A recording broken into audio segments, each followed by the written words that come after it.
We both got our boas flying. Oh my gosh.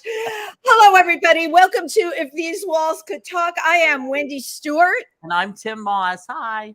And we are knee deep in pride. Oh my goodness. Not on our knees, but knee deep. Right. Well, Tim's not on his knees, but no, that was just a joke. But there has been so much going on, and it's all wonderful, and it's all good. And the main event, of course, is Sunday, where Tym Moss, myself, and Ike Ovelli will be your announcers for the march on 13th Street and 7th Avenue at the AIDS Memorial. So please stop by, say hi. You're going to see us there. Oh, I have so many friends that are marching that hope we're going to have to call out as they pass by. So oh my God, that's going to be so much fun.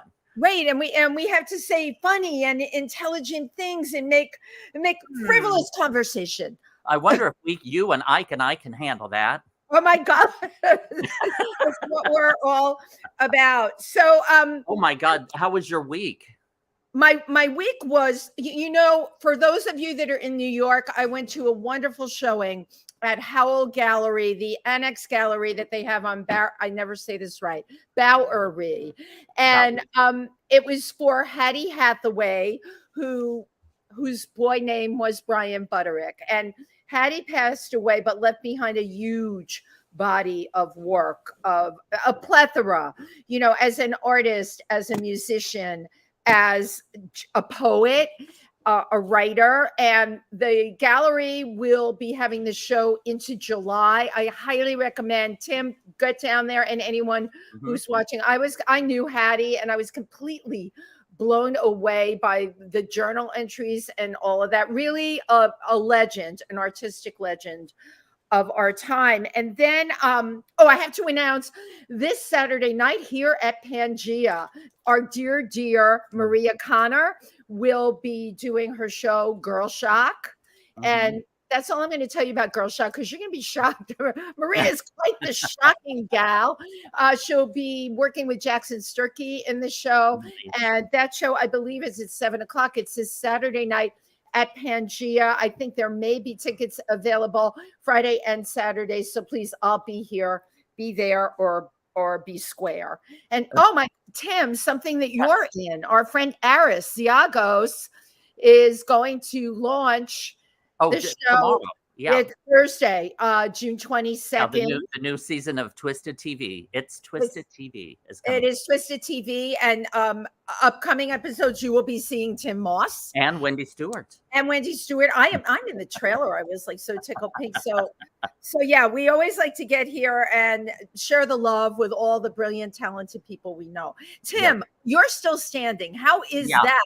You did so much. Actually, I'm sitting at the moment. Thank God. Because your feet are killing you. Seriously. Yeah, last Wednesday after our broadcast, I went up to the Bronx because the Bronx Borough President, she had her Pride celebration in the Bronx, and it was so much fun. That was one of the first times I did not have to perform. I did not have to host. I did not have to cover it, do interviews. I just went and enjoyed myself. It was wonderful. Now I see what everybody enjoys Pride events so much. I never get to do that. No. What is the name? Your volume. I can't hear you. I can't hear you. But so then the next day I had to go back to the Bronx because it was the Bronx LGBT Expo, which I performed in. That was wonderful. I got to see a lot of good friends of mine and perform with them. Egypt LaBeija, Alexa Dumont, and just a bunch of good friends. Let me see. Saturday, I was supposed to do a reading of this incredible play that's coming up. I didn't get that. Could you try again? Is that Alexa? What is this? Okay. Yeah, Tim, you're you're losing your sound there. It's like in and out. First it went very loud, and then there you go. Who I am? Hold on. I'm sorry, we're having technical difficulties. Yeah, technical difficulties. Hold on. On Saturday, I was supposed to have. I can hear you now, Wendy. All right, we're good. Okay, good. But on Saturday, I was supposed to do a reading for Salvation, which is a brand new play that is incredible. But it got postponed. So I went to another Bronx Pride event hosted by Destination Tomorrow with Sean Coleman and Dominique Jackson, who starred in Pose, she was one of the original founders Oh, of I that. love it. So it was just wonderful. And I can't think. There was a couple other things I went to and I can't remember. I want to thank you, Tim, for everything that you do for the Bronx. It's interesting because, as everyone knows, I was born and raised in the Bronx. And Tim and I are very excited. This is going to be my first year hosting at Apollonia Cruises. Oh, Bronx yes. Pride, We're July both, 15th. But Tim, yeah, we're both hosting Bronx Pride. right? But Tim has done so much, like, for so many organizations in the Bronx. Oh, thank you. I just do what I can. And my voice, I found my voice goes farther in the Bronx. You know, it's a smaller community, so you have a little bit more footage than say New York City Pride, which has, like, 100,000 spectators and stuff. Right, but someone's got to get out. You know what? Someone's got to get out there and get the message out there. So thank you for everything you do. And speaking of getting a message out there, oh my God, I'm so excited about our guest today. First of all, we had a wonderful press party for him here at Stonewall in New York, where he was a speaker, and I learned a lot about him. He also is affiliated with a coffee that has represented celebrities that are no longer with us. He is the only one that is. It's called Hollywood Blends, and we're going to be talking about that as well. But our guest today was the first openly gay judge. And I don't throw those words out there easily because it takes a lot. It takes a very special person. This person has a background in criminal law as a lawyer. Then, of course, family court, was made a judge, wrote a book called A Tug of War, basically how to navigate what goes on in family court. This judge is a person who really cares. As he pointed out to me, I'm retired now. To me, once a judge, always a judge. I want you all to meet the incredible Harvey Brownstone. Yay. Hi there. Hi, Wendy. Hi, Tim. Hello, Harvey. How are you? Thank you for being with us here. Oh, thank you so much for inviting me. It's my pleasure. And you're coming all the way to us from Canada. That's right. Yes, I and live just outside Toronto. Yes, and that's Lake Ontario back there behind you, right? That's Outside right. I have a lovely gorgeous house on the lake, and I enjoy doing my show and watching your show from this room. Well, I know it's so much fun when you're a host and you get to interview other hosts. There's something that's so funny. So today we're turning the tables on you. You get to sit back and relax and just talk now. Right. I've been looking forward to it for a long time. I'm a big fan of both of you and for all that you do for the community. It was a pleasure to meet you in New York a few weeks ago. Yes. Thank you, Laurie Towers, for making that happen. Yeah. A big thank you to Laurie Towers, who connected us with you, who is also an extraordinary person. And I absolutely adore her. Harvey, when you came to the city, it was just a few weeks ago. How was that night for you at Stonewall? It was your first time there in how long? Well, first, tell us about the night, too. Yeah. Well, I'm 60. I'm going to be 67 years old next month. So I certainly knew about Stonewall and the significance of that location to the gay rights movement. And it was a dream come true to be there as an honoree where it all started, because in my own little way, I was a pioneer. When they made me a judge here in Canada, it was no secret that I was gay. I was never in the closet. Wow. And there was a lot, and judges in Canada are appointed for life, that we're not elected. Wow. So they're lifers. Yeah, and it's a big deal, and it took a lot of guts for the government to do it. Wow. And, I felt that by being at the Stonewall, having that opportunity to pay my respects to those who came before us, thank you, who fought for us, and who made our road just a little bit easier in the way that we're trying to make the road of the next generation a little easier. It was very emotional. I was thrilled. Laurie did a beautiful job of putting it all together. It was a really great event, I have to say. Yeah. Absolutely. Thank you so much for being there. Oh, the highlight of my evening, besides hearing you speak and hearing about your history from the time you grew up, but having Edie Windsor's girlfriend who was there. Can you give me her name again? Her name is Judith Kaysen Windsor. She actually they married about a year before Edie died. They got married. So she is Edie's surviving spouse, and she's really dedicated her life to honoring the memory and the legacy of Edie Windsor. And it really was a great honor to have her there, because I officiated at that wedding. Oh, nice. I'm talking now the wedding that Edie Windsor had with her longtime partner of 45 years, Thea Spire. Yes. I did that wedding, and that was the marriage that went all the way to the Supreme Court of the United States and overturned the Defense of Marriage Act. So I had a very, very close relationship with Edie. We remained friends right to the day she died, and it was great to have Judith there. How did you end up being the person chosen to officiate their union? That is really an incredible part of history. You know, I was very naive when same-sex marriage started in 2003 in Canada. I received a call from a member of the community, a leader of the gay community here in Toronto, who said, you know, we've got all these Americans that want to come up here to get married. Where do we send them? Who's going to do their marriages? They don't want to be married in a church. And at that time, the churches weren't doing them. They don't want to go to City Hall and just have some, you know, nameless person do it. Would you do it? And I said, well, sure. You know, and they said, well, how do they find you? So I said, here's my email address. Why don't you have everybody that wants to get married email me, and I'll make arrangements with them to come to the court, and we'll do it. Well, we got 8,000 emails in the first 2 weeks. Can you imagine, Jim? I know, that's amazing. So anyway, many American couples came up to get married, and one of them were very good friends with Edie Windsor and Thea. And when Thea was given her fatal diagnosis, she had MS for many years, but when the doctor told her she had less than 6 months to live, her dying wish was to be married, to come to Toronto, get married. And so I got a call asking if I would go to the Toronto airport and marry them there, because Thea was very ill. She was a quadriplegic at that point, in a wheelchair. She had a whole medical entourage around her.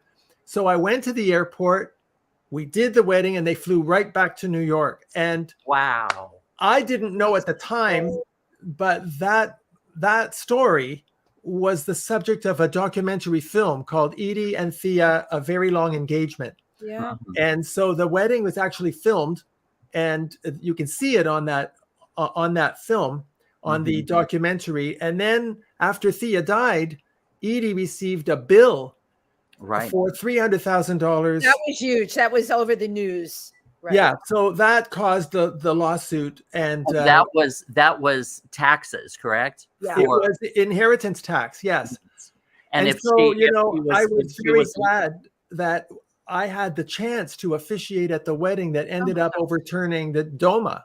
Right. Wow. And that was kind of the whole point of the case was.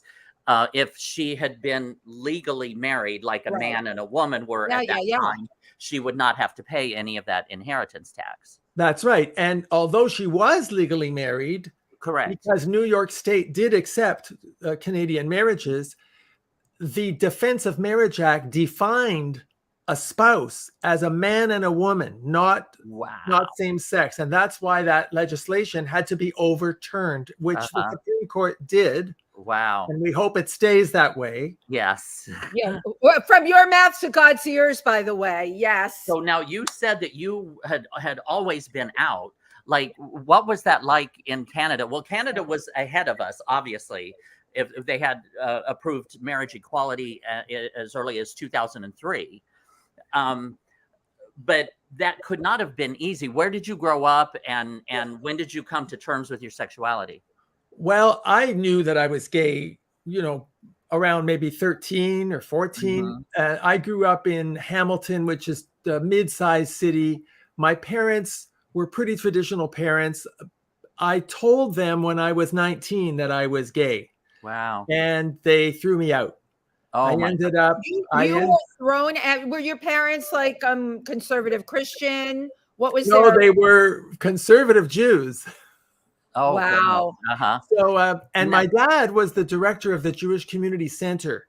Wow. And my parents were very embarrassed. They felt that if people found out, it would be Oh my terrible, God. Yeah. that reflect badly on them. So I was in first year university and found myself with no money, no place to live. I was an only child, so there was no family. So I ended up.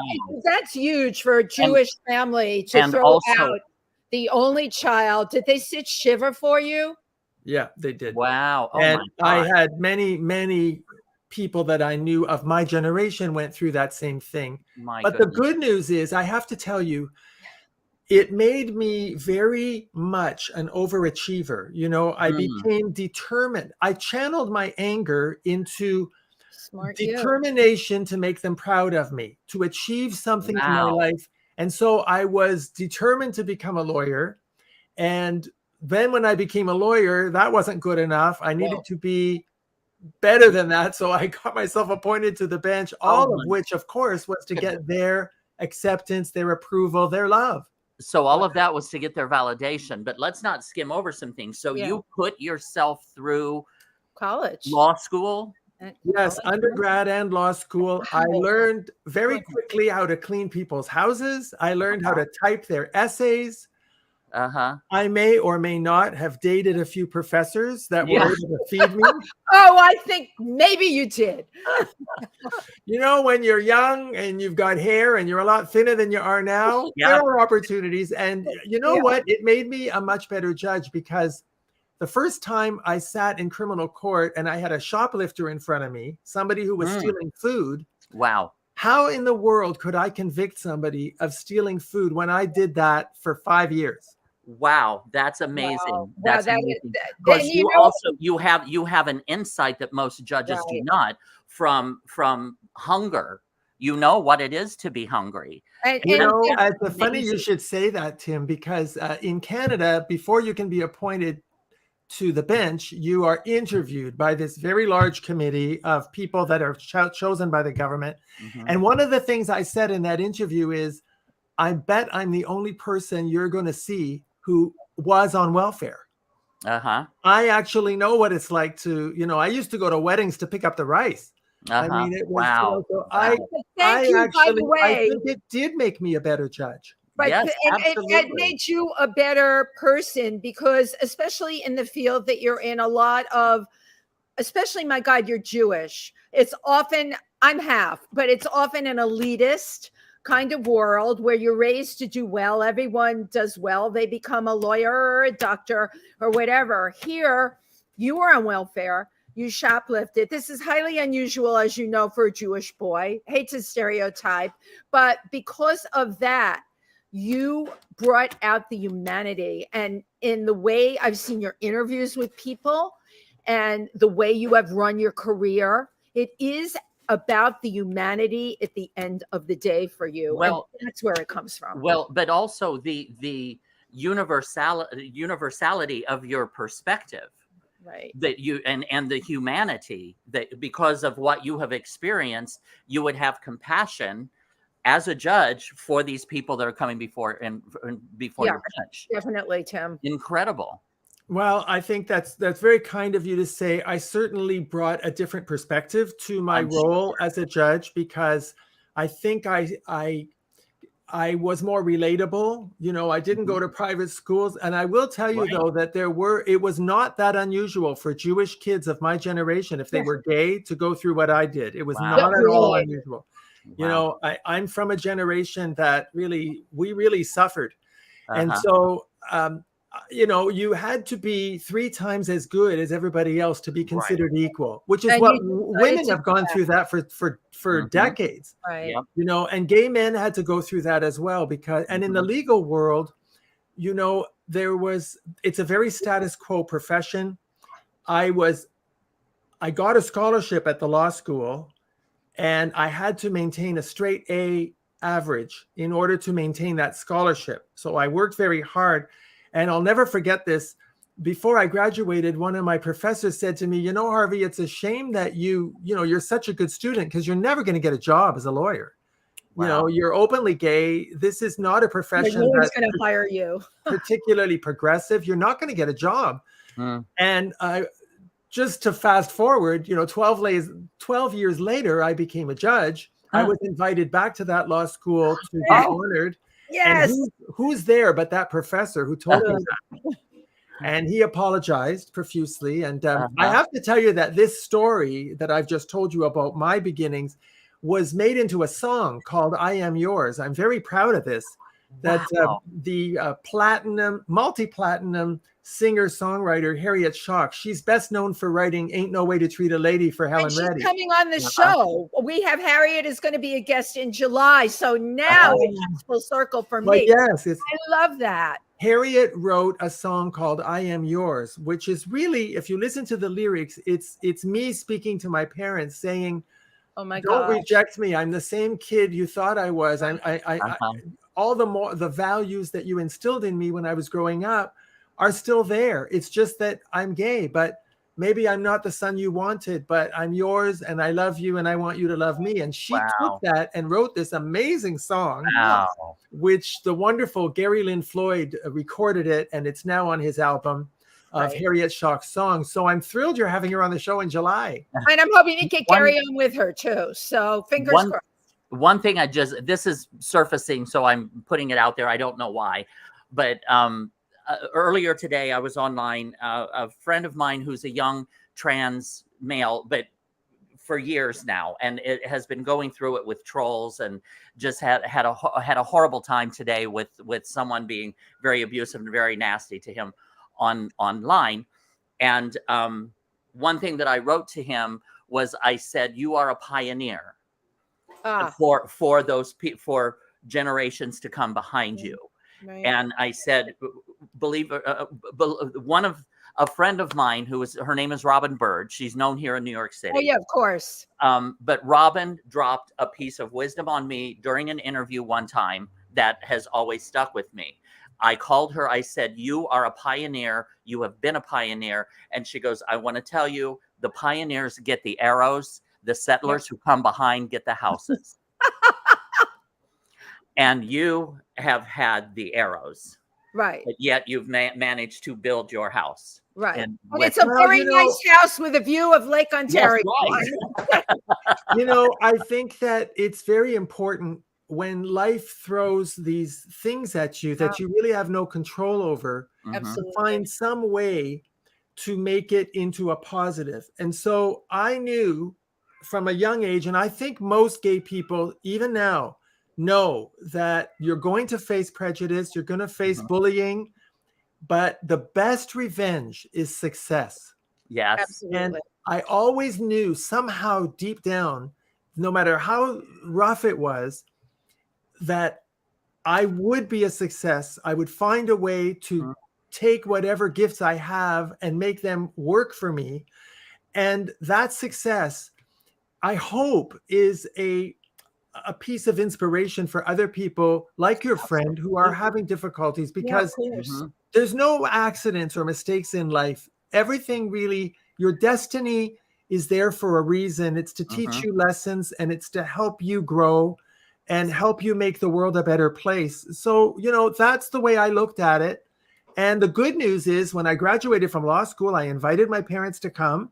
I had not had any contact with them for 5 years. They came. Oh, and that was the beginning of a reconciliation. That is a beautiful story with a happy ending. Yes, it really was a very happy ending. My parents turned around 100%. They were very, very proud when I became a judge, and they grew, they evolved. Right. And we have a lot of times, and I'm sure you found this in your line of work, is people react because of what they were taught or what they have experienced in their life. Right. So, and you had succeeded in helping to change their perspective and change their view. And then when I was on the bench as a judge, there were times where the fact that I was gay made a difference. Tell us about that, because let's go back in time. What year was that? I was appointed in 1995. Right. You were appointed. So when things would come up, so I asked for the timeline because I'm thinking about where we were in history, right, at that point.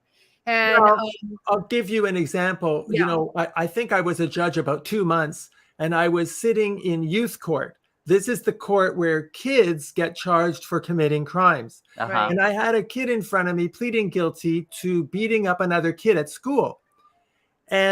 But it was a bad beating. He broke the kid's nose. It was a bad beating. He had a pair of brass knuckles, and he really beat the crap out of this kid. Yeah, that's a weapon. And he pleaded guilty, but the lawyer really didn't say much to give me an idea of what happened. So I said to the kid, "Why did you beat that other kid up? What happened?" And he said, "Well, he's a faggot." Oh. Wow. And I said, "Well, guess what? So am I." And then I pointed to myself in the uniform I'm wearing, and I said, "You take a good look at this, because this is what faggots grow up to be now." And you know, of course, and then I jugged him for 9 months in jail. And but the best part of that was that the victim, the little boy who got beat up, was sitting in the front row with his parents, and his mouth his jaws flew open. He couldn't believe it. What a moment. You know, because in those days, I think that the offender assumed that I would understand. You know, he's a faggot. Of course I'd beat him up. And it was he was so shocked when I said, "Well, so am I." Wow. And that's why I asked you what was going on in Canada that time for being a judge. And my God, that's an incredible story. I'm curious, the little boy that you did end up defending, who probably his jaw was down to his knees, did you ever hear contact from him when he got older? Because you are a celebrity, people know who you are. Did he ever try and reach out to you? No, he didn't. But I will tell you this: when they handcuffed the 15-year-old and took him out of the courtroom, the guy with the knuckles, I said to that little boy whose mouth was gaping open, I said, "I just did that for you and for me and for everybody else who's ever been bullied." You know, it was very healing. So no, I never heard from him again, but I didn't need to. I saw the parents, I saw the kid, and things like that. You know, I remember in family court, I had a couple that were had broken up because the husband had come out, and he wanted visitation with his little boy, his little son, who was about 8.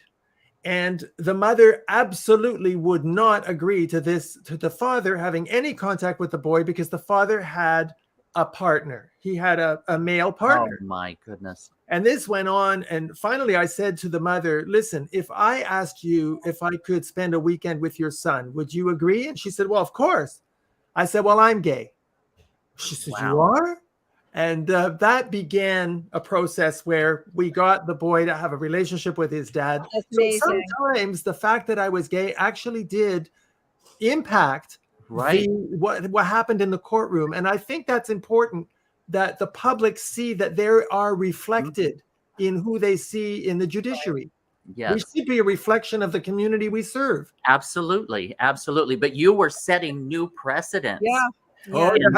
And changing the direction of you know, well, that's wonderful. That was my goal in becoming a judge. I wanted to apply the law in a way that would heal people. I wanted to be a problem solver. I wasn't interested in being a scholar, you know, or going to the Court of Appeal and reading transcripts. I really wanted to be in the trenches, helping people make their lives better, and of course helping victims, and so I'm proud of that career. Although I must say, after 26 years, I was glad to retire and move on to really what I really love doing, which is what you're doing, hosting a talk show. And you do it really well. But I have to tell you, Harvey Brownstone, you are such an inspiration and so amazing. Go ahead, I Wendy. have never heard anyone, I'm quoting you, say they wanted to use the law to heal people. And that is huge.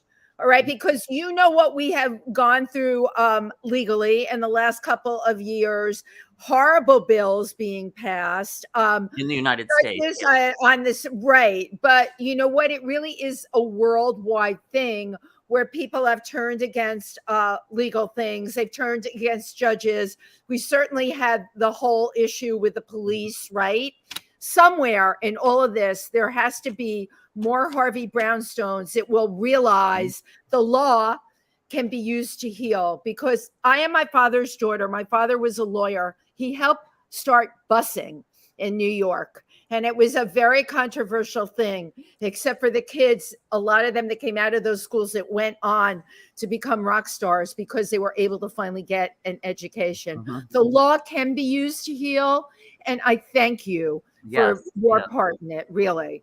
Absolutely. Well, thank you so much for saying that. It means a lot. Now, last week I was at a couple of events that you heard earlier, and a friend of mine, I got to see, I hadn't seen him since before the pandemic, was appointed the first openly gay judge in the Bronx.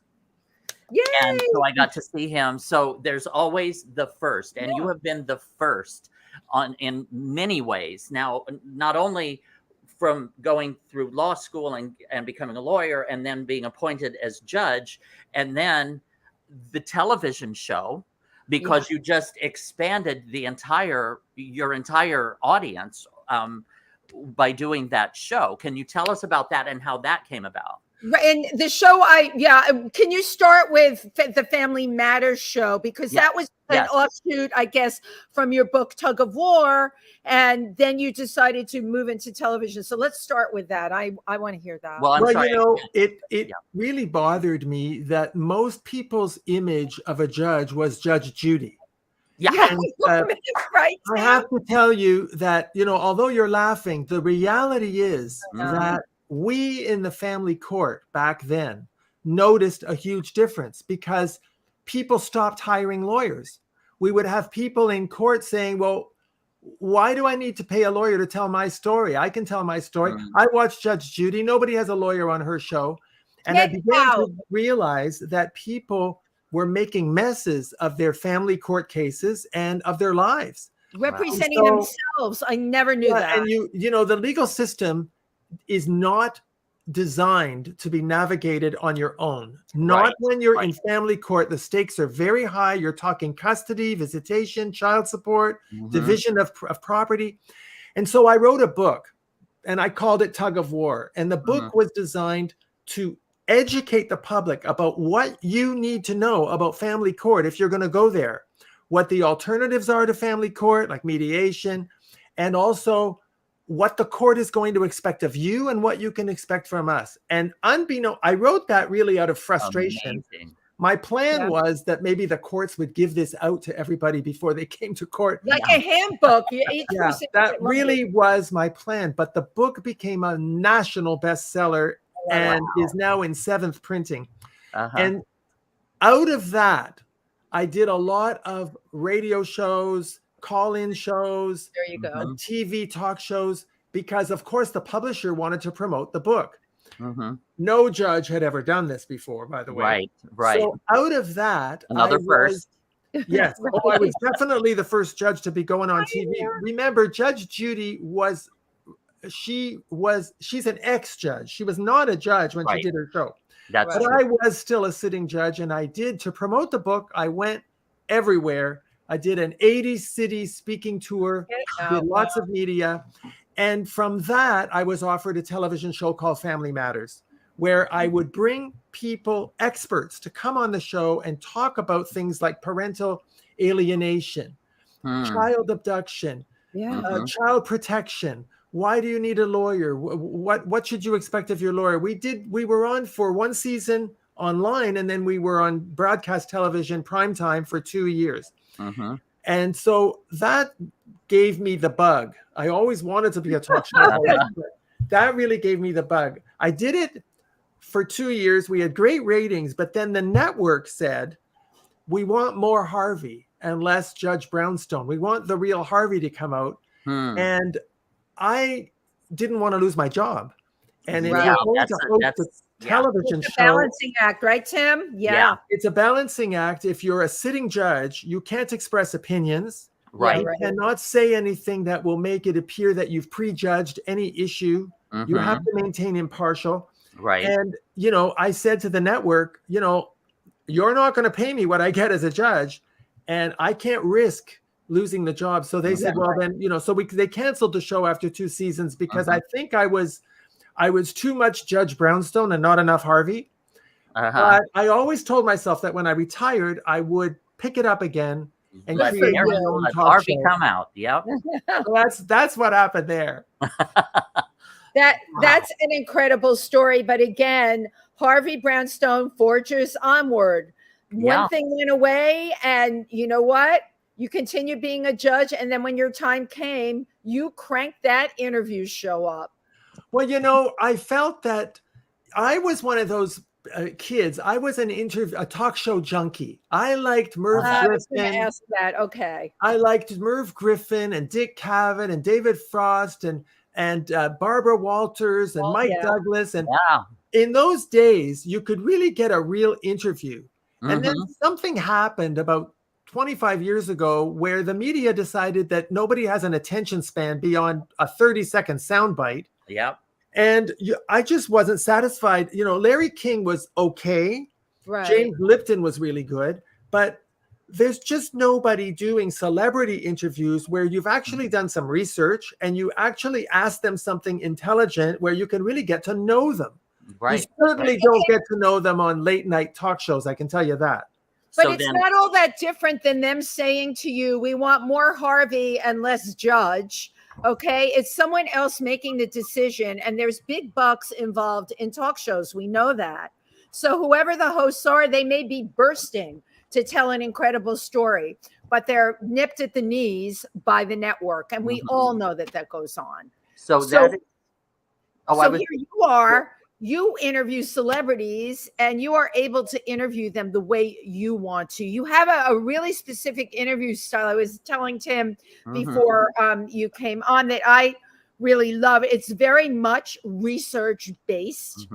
And then you craft it. You craft a whole background, and then you ask the question, and then your guest goes after that. I love that, by the way. So that is how Harvey Brownstone Interviews was born, huh? Yes. That's right. And I thank you for those comments, Wendy. I appreciate that a lot. I found that if I used my courtroom style, that's it.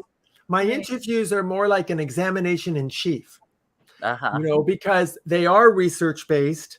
I give a foundation to every question. I ask them something they've never been asked before, and I get answers where they open up. And so, you know, when you do that, if you develop a reputation for doing that, it becomes easier and easier to get bigger and bigger stars to come on the show because they talk to each other. So I'm very, you know, I have to tell you, I started the show as a hobby. I knew that when I turned 65, I was planning to leave the judiciary, and I have a pension. I don't need the money. It was really just going to be a hobby, something I was hoping I could do. I never expected we would get 5 million viewers a month, or that our show is televised in the UK. I never expected I would have, you know, a manager and a publicist and a producer. All of that kind of grew because the show became more popular, but it was never I didn't dare dream that I might be able to have the show at the level it's at now. But we have a saying about going with the yeses, and you had planned your retirement. You did your judge thing. You can never take that away from you, by the way, because that comes through in your interviews, by the way, in a good way. Thank you. And it's not cross-examination. It's allowing your guests to talk. That's a skill. And by allowing the yeses to happen, this evolved to 5 million viewers. And there is a lesson to be learned in that. Yeah. And it's unique. That's why. Well, you know, I think you do have to be unique. There are so many podcasts and shows out there. I think what the two of you do is unique. Thank you. Because the chemistry between you is magic. And you also really care about the guests you bring on. We do. Absolutely. And you give your guests a platform to excel. And, you know, but there's a lot of other shows out there that don't do that. They're not very good. And so it's hard for the public to find them. And, you know, I mean, there's just so many platforms. There's so many shows out there. So I think those of us that have been lucky enough, like you and like me, to have a following, we're so grateful because they just have to find us. It's not like we've got money to have advertising and have big billboards. Right. you know. Okay, and now we found Well, out we're on UBC TV at 10 a.m. every Monday. Thank you, Peggy Dodson, for that. So we will be able to reach more people. And that's what it's about for all of us, right? Taking our agenda or our feeling or our intention, our authenticity, and moving it out there. Absolutely. In the form of entertainment. Absolutely. Now, you're watching If These Walls Could Talk with your hosts, Wendy Stuart and Tym Moss, and our wonderful and incredible guest, Harvey Brownstone from Harvey Brownstone Interviews. Now, we have a video, and I would like to take a quick look at the video to give everyone an idea of Harvey Brownstone Interviews.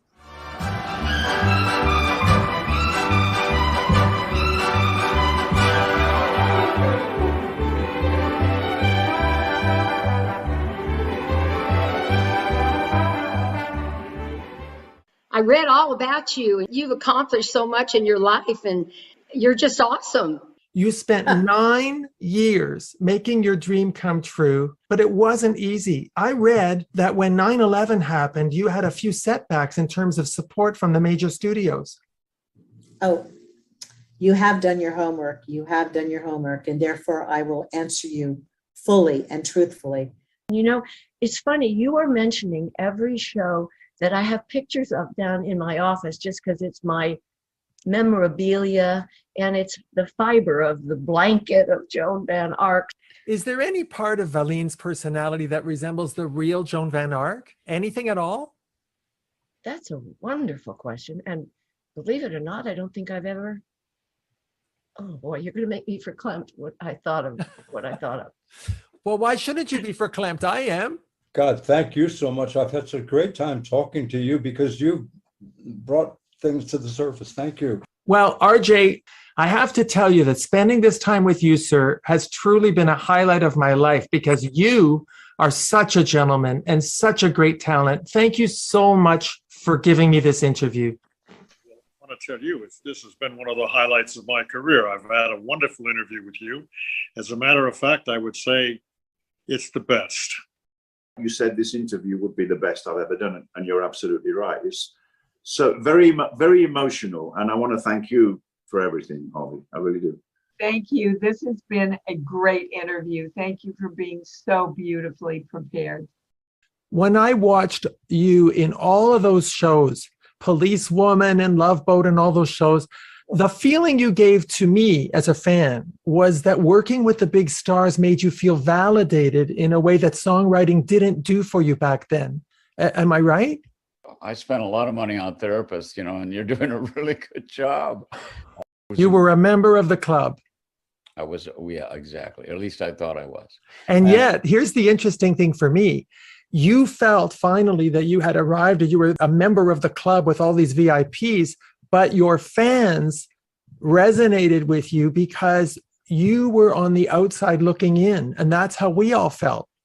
Yeah. You know what? I don't remember what I paid my last therapist, but do you mind if I send you a check? We will stay friends. You are an exceptional man, and it's an honor to talk to you. You know, one of the reasons I wanted so much to interview you is so that I could tell you that as a kid, I was very badly bullied, and your rendition of In My Own Little Corner from Cinderella got me through some of the darkest and toughest moments of my youth. And I just want to thank you for such a hopeful and healing performance. It's so sweet. Thank you. I'm very moved by that. There are no words for how much that means to me. Wow. Yes. Such emotional peaks for people that we have seen on screen that we don't know anything about. And it was very obvious you brought that out in them. It's not just the backstory that you did such an incredible job on. You got these people to trust you. And Harvey and Tym, in Hollywood, there can be a lot of mistrust for obvious reasons, a lot of exploitation. I'm sure most of the people we just saw have been interviewed a gazillion times. And what they said to you is pure gold. I loved it. Well, from what I saw and what I know of you, in Hollywood, like you said, the whole interviewing process has changed over the years. Yeah. And in Hollywood, everyone has a persona. They have their outward persona that is what is marketed and what is sold. You get past this persona and get down to the person. And that is so incredibly important here. And it shows in all of your interviews. Well, that's very, very kind of you to say. It means a lot to me coming from you, who are both interviewers yourselves. And I thank you for that. It's what I want to do. You know, I try to pierce through that veil, that veneer, in the way that you've said, because I think the fans, I'm first and foremost a fan. I'm not in the business. I have no show business experience. My perspective is that I'm a fan, and I try to ask the questions that I think the fans would want me to ask. And so that's how I do want to pierce through who they really are, because I want them to know how meaningful what they do is to the public. Yeah. Right. Yeah. Right. Absolutely. And how they touch the public's hearts. You know, a lot of times, you know, you get busy with learning the song and learning the script and doing all of this, that you forget how it can affect the people that are watching. Exactly. And, you know, I'm always surprised, to tell you the truth. I'm surprised at how they are affected. You know, when we had George Shakiris cried at the end of his interview. Wow. I believe it. Tony Orlando broke down and cried during his interview. Wow. Because they had never been interviewed in that way before. And I was very surprised that these big celebrities who've been around forever were so vulnerable emotionally that they can't get over that somebody would do that much research about their lives, about their careers, and that they would get this chance to open up, you know, and it happens all the time. And it touches me so deeply, because they let us see the human side, not the public persona. Right. I think, Harvey, you know, something that you said that, and everything I read about you, I didn't pull this out. You're really the fan. That's who you are. You're a fan. You're a fan that studied these people because they interest you. And because of your knowledge, it's completely disarming. Okay. The level of trust comes out because of who you are. You are the fan. You play the role of the fan, but it's not played. It's who you are. And when I would watch you, I tried to think, what is it about his style? The word I came up with, completely non-threatening. Okay, someone you can trust. Like if you interviewed me, I would just be spilling the beans on everything. And Hollywood celebrities, rightfully so, are very guarded people, as they need to be. And Tim knows this because they need to survive out there. And yet you just are able to bring out that inner thing in them. And you know what? Kill me for saying this. That makes for good TV at the end of the day. And it's not I loved Barbara Walters, but I did find some of her interviews, the questions were calculated to expose. You don't do that in your interview, and God bless you for that. That's all I can say. Well, you know, they're not paid to come on my show. Right. Most of the stars I've had are not promoting anything. You know, Robert Wagner is 93. Mamie Van Doren is 92. These are not people that are there to benefit in any other way. So for me to be mean-spirited or to ask a question that invasive, is invasive and inappropriate and offensive, it's not something I would ever have done in court, and it's not something I would ever do on my show, because I appreciate that they're coming on my show. Right. You know, I'm not famous. I'm not. They don't get anything for doing it. I mean, it's not like they're telling all their friends, oh, I got interviewed by Harvey Brownstone. So they're doing this as a favor to me, and I want it to be a good experience for them. I just didn't think it would become such an emotional experience for them, but I'm learning that whatever I'm doing is different than whatever they're used to. Absolutely. Right. And you just keep doing it and being Harvey Brownstone. Just keep doing what you're doing. Now, I just wanted to give a quick list of some of the people that you have interviewed, including Robert Wagner, Stephanie Powers, Sharon Glass, Tony Tennille, Tony Orlando, Tommy James, Loretta Swit, Rich Little, Joan Van Ark, Amazing. Joan London, Mamie Van Doren, Adrienne Barbeau, Paul Williams, Air Supply, Dire Straits, Leslie Ann Warren, Lonnie Anderson, Debbie Boone. And also you even had an interview with the evasive John Edward. Yeah, right. Which I thought was great. Yeah, John is a very spiritual man. Mhm. And he told me that when he's asked to do interviews, which is all the time, but he very rarely gives them, he waits for spiritual guidance. And that could be tough, booking a guest like that. You know, and he didn't really say too much more about what it was, that the message that he got, but he made it clear to me that he received a message that it would be good for him to come on the show and open up. And we really, you know, I got to ask him a lot of questions about what he does, communicating with people who are on the other side, and what he expects from his clients, you know. And he was very, very open and forthcoming, you know. And I also have to tell you, I loved having Linda Evans on the show too. I found her so beautiful. I love the interview that you did with her. There's no agenda there. She is just a beautiful spirit, accepting of her ex-husband's every girlfriend he had, you know, like no bitterness. She embraced. I think, you know, for anybody who is stunned by what you just said, you just have to watch the interview and figure out for yourself what this woman's heart is made of, you know. But, you know, I all of them, there's been no celebrity that's come on the show that didn't end up opening up in a way that surprised me. Right. You know, we had Karen Grassley. She played Michael Landon's wife on Little House on the Prairie. And she spoke about, this was before sexual harassment was thought of. But she spoke about Michael Landon and what it was like to work with this man. And I was taken aback because it takes a lot of guts. This man is beloved. He's no longer living to defend himself, but she had stuff she wanted to get off her chest. And she found a receptor in me that was willing to share my platform and let her say what she had to say. And she got a lot of flack for it. You know, we had to really monitor what people were writing on YouTube after that interview. But and I want people to watch for themselves and decide for themselves if what she's saying is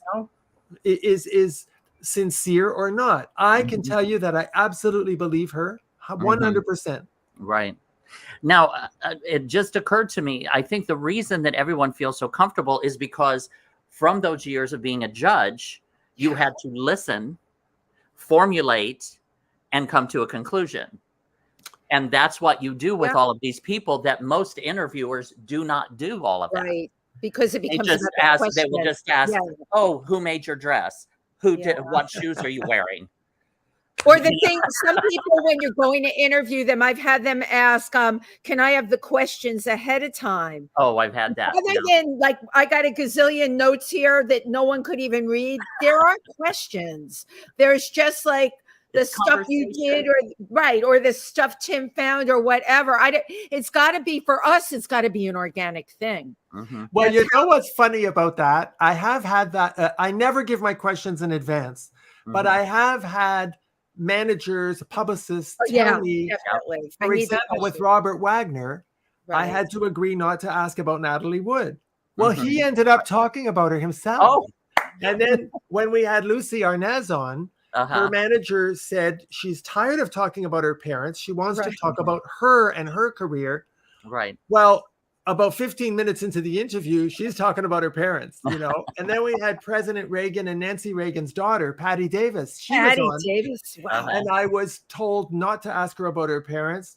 Within 15 minutes, she's talking about how hard it was to write the eulogy for her mother, and how, and you know, what she felt about the conflict she had with her mother and her dad. I think that if and you know what I'm saying because you're interviewers yourselves, when the guest detects that you're sincere, Thank you, that you have no agenda, that you're a relatable human being, people will feel comfortable to open up to you. right? Just like I'm doing now. Yeah, there you go. Which brings me, I kind of already know the answer to this, but this show was born of the pandemic, of a need. We're performers, everything shut down. I went from 40 some odd years in an industry where I've only ever been model, actor, comedian to zero. That was a big freak out because I completely lost, or so I thought, my identity. This show came from that. Now, how did the pandemic affect you? Well, the moment that Zoom was invented, I realized I could have a conversation with people far away. Yeah. And the other big thing about the pandemic is that all of these stars were not busy. They were not working. They were available, right? They were available. Yeah. And that made, it was perfect timing because it wasn't easy in the beginning to get famous people to come on the show, but pretty quickly, one celebrity started to talk to another celebrity, like Robert Wagner. He's the one that got Stephanie Powers and Sharon Gless to come on the show. Nice. And so I've been very fortunate that way to get, and we've had some guests that nobody else gets, like the daughter of Errol Flynn. Wow. We had Hedy Lamar's son on the show.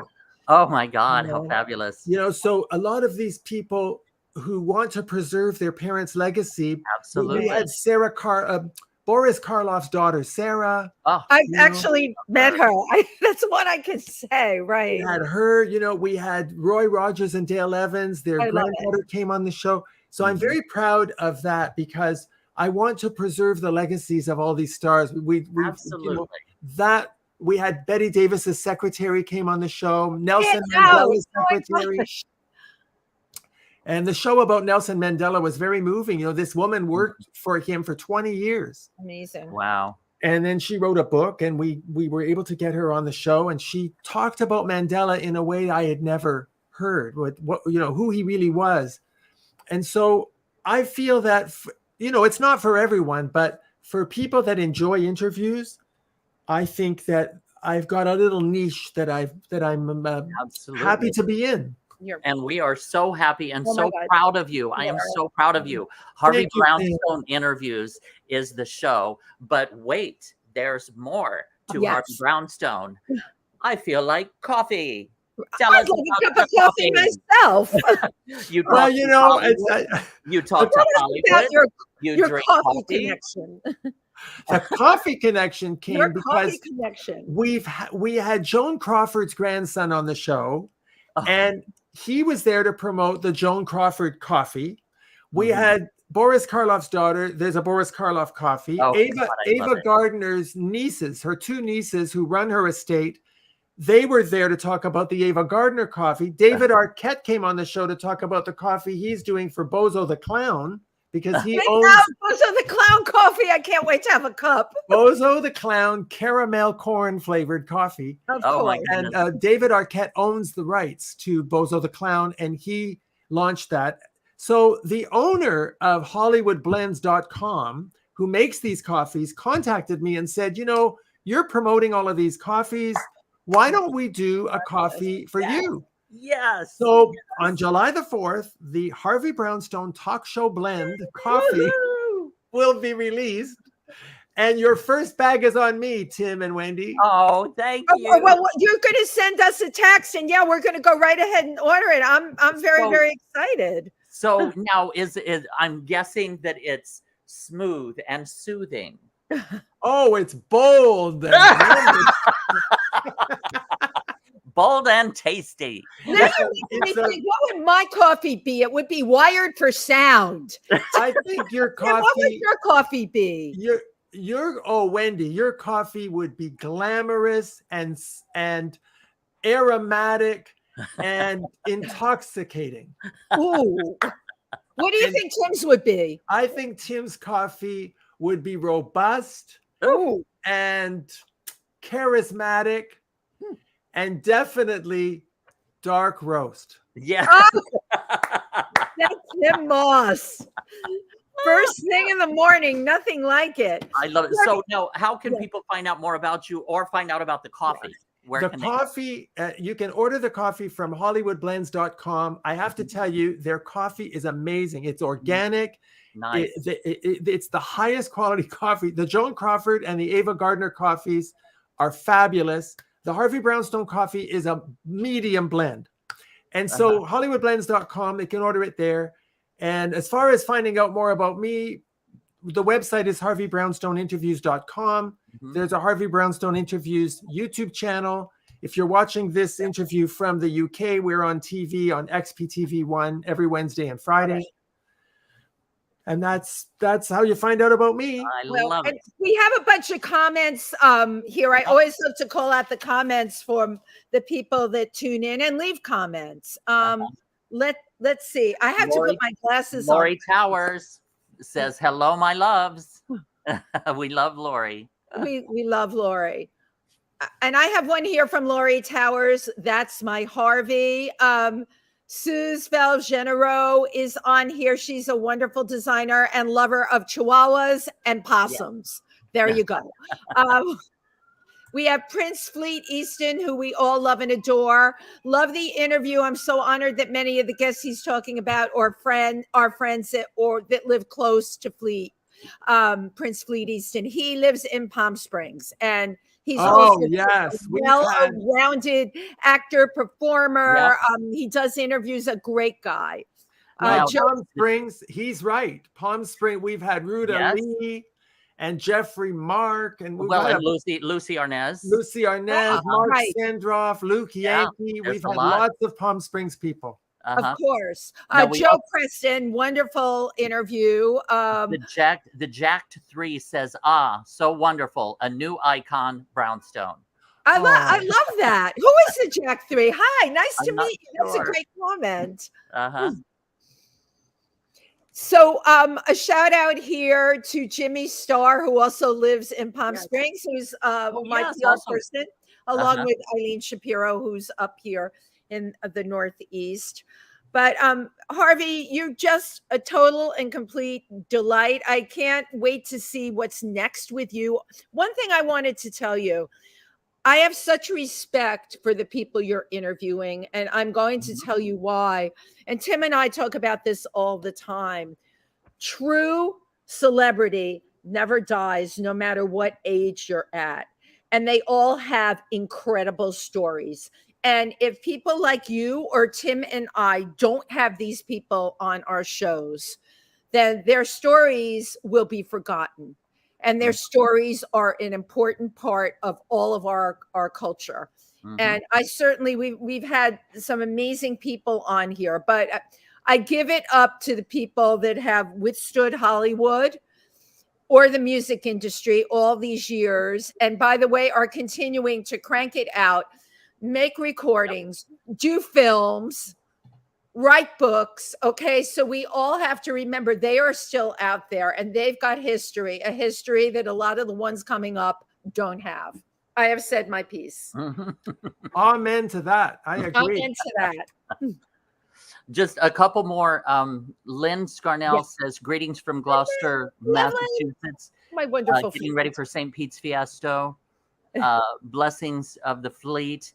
And we got another message from the Jacked 3. He says, it's Jack, your bro, Wendy Fallon. Jack. Oh my God, the Jack 3. Okay, now he's using a pen name. How was I supposed to ever figure that? I like that, Jack 3. I thought it was sounded like a group, you know. But Harvey, what's next for you? Yeah. You've got the coffee, you've done the judge, you've done the. And I have to say that for being a judge for what, 25 years, was it? 26? 26 years. I never once felt judged. Wait, Tim, you don't know what he's going to say about you when the show's over. I'm going to say, I want that T-shirt. Yes, it's from San Juan, Puerto Rico. Well, I've just had the best time with you too. Thank In terms you. of what's coming next, we've got lots of shows booked. And my dream would be to have an in-studio show where I would interviewing people in person. I think Zoom Yeah. is great as far as it goes, Of but course. there have been so many times I would like right now, I would love to give you each a hug. Me No, too. I'm me giving you a too. virtual hug. I will say what we've been doing here in New York once things opened up. 9 out of 10 times, if they're in New York, we try and get them in person. And our timing just didn't work. When you were at Stonewall, we already had a schedule, and I'm sorry because I wanted you in person. I wanted to be next to the judge. Well, let's do it. So, you know what? Next time Rain I'm in check. town, I'd love to do it. I've so enjoyed my conversation with you both. I think you And do so much. You do so much to lift people's spirits. You Thank you. showcase your guests in a very authentic and kind and sincere way. You're such a breath of fresh air, the two of you, and you have an energy about you that I can feel right through the screen. So I thank That's you for that. great.